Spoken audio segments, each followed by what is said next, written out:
मेरे भाई, बड़ा अच्छा लगा कि आप पत्रकार होकर इतने सजग हैं कि आप इन चीज़ों को फॉलो कर रहे हैं। पहली बात तो उस प्रेस कॉन्फ्रेंस में सिर्फ गुरदयाल सिंह नहीं थे, मौलेश्वर सिंह ने उस कॉलेज की स्थापना की। उनकी 5 बेटियां हैं, 3 लड़के हैं। करतार सिंह 1 लड़के थे।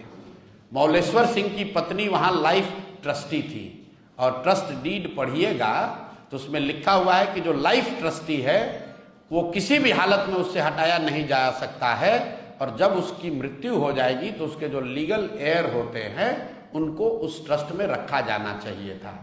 ये तो लीगल मैटर है, चलने दीजिए। हम लोगों ने आरोप लगाया है, मान लीजिए कि हमने गलत आरोप लगाया। आप पत्रकार होकर इतने सजग हैं, और दिलीप जायसवाल बेचारे इतने निसहाय हो गए हैं कि वो जवाब भी नहीं दे पा रहे हैं।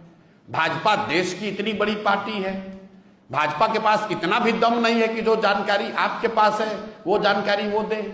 आपने उनका ठिका उठाया है, बहुत अच्छी बात है, आप सवाल उठा रहे हैं। तो मेरे भाई फिर से दोहरा देते हैं, दिलीप जायसवाल ने उस कॉलेज में, जिसमें कि वो क्लर्क थे, जो सिखों का माइनॉरिटी का कॉलेज है, जिसमें 20 से ज्यादा सिख उस समय ट्रस्ट के मेंबर थे, उस जितने भी ट्रस्ट के चलाने बनाने वाले लोग थे उन सब को हटा के दिलीप जायसवाल जो सिख नहीं हैं ये कैसे उसके मैनेजमेंट में आ गए, इसका जवाब आप हमको दीजिए। आप क्या दीजिएगा? दिलीप जायसवाल दे, जो भी उनके सलाहकार हैं वो दे।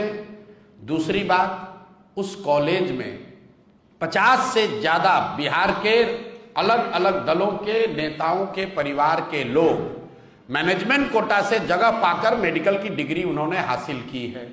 तो किस आधार पर उन 50 नेताओं के बच्चों को उसमें एडमिशन दिया गया, ये बता दीजिए। बिहार का सामान्य परिवार का कोई बच्चा मेडिकल करना चाहता है, आपका बेटा अगर पढ़ने जाएगा मेडिकल, बेटा बेटी, तो उसको परीक्षा पास करना पड़ता है। अगर परीक्षा नहीं पास करेगा तो कैपिटेशन फीस देना पड़ता है। लेकिन बिहार के 50 से ज्यादा नेताओं के परिवार के लोग बिना किसी परीक्षा के उस कॉलेज से पास होकर डॉक्टर बन गए, जिसको दिलीप जायसवाल चला रहे हैं। तीसरा आरोप सुन लीजिए, उस कॉलेज से आयुष्मान भारत के अंतर्गत करोड़ों रुपए की गलत निकासी की गई है, ये भी आरोप लगा रहे हैं। अगर आपको दम है, दिलीप जायसवाल को दम है, तो बता दे कि कितना पैसा आयुष्मान कार्ड योजना में लिया है। चौथा आरोप लगा रहे हैं कि राजेश शाह की 2007 में हत्या हुई है, पुलिस ने FIR किया है, थाने का डायरी निकाल कर देख लीजिए, कोर्ट ने, लोअर कोर्ट ने उसमें कॉग्निजेंस लिया है। दिलीप जायसवाल नेम्ड मर्डर के एक्यूज्ड हैं, नेम्ड एक्यूज्ड हैं। जिस SP ने और DIG दरभंगा के रेंज DIG ने उसका कोर्ट क्लोजर दिया है, उसमें से दोनों ही लोग के परिवारजन को बाद में क्लोजर देने के बाद मेडिकल कॉलेज में उनकी पत्नी, उनके बच्चों को एडमिशन दिया गया है। तो ये जानना चाह रहे हैं, और हम अगर गलत कह रहे हैं तो दिलीप जायसवाल कोई असहाय व्यक्ति तो है नहीं, उनकी सरकार है। हम पर मानहानि का केस कर दे, हमको जेल में डाल दे, अभी तो इतना दम नहीं है कि मुंह से बोल सकें। दूसरी बात, कल घोषणा किए हैं 18 से पहले दिलीप जायसवाल की माफियागिरी का दूसरा किस्त जारी करेंगे कि सीमांचल के एरिया में इस आदमी ने और क्या क्या गलत किया है। चाल चरित्र चेहरा का बात करने वाली भाजपा, उसका अध्यक्ष, उस पर मर्डर का जैसे संगीन आरोप हैं। आप केस डायरी मैनेज करते हो, कोर्ट को मैनेज करते हो, सिखों के कॉलेज को कब्जा किए हो, और समझते हो कि प्रशांत किशोर डर जाएगा। हैं, आपको लग रहा है कि हम ऐसे ऐसे गिदड़ भपकी से हम डरने वाले हैं। इनकी हालत तो ये है कि लालू जी जैसे व्यक्ति, जिसको कोर्ट ने चारा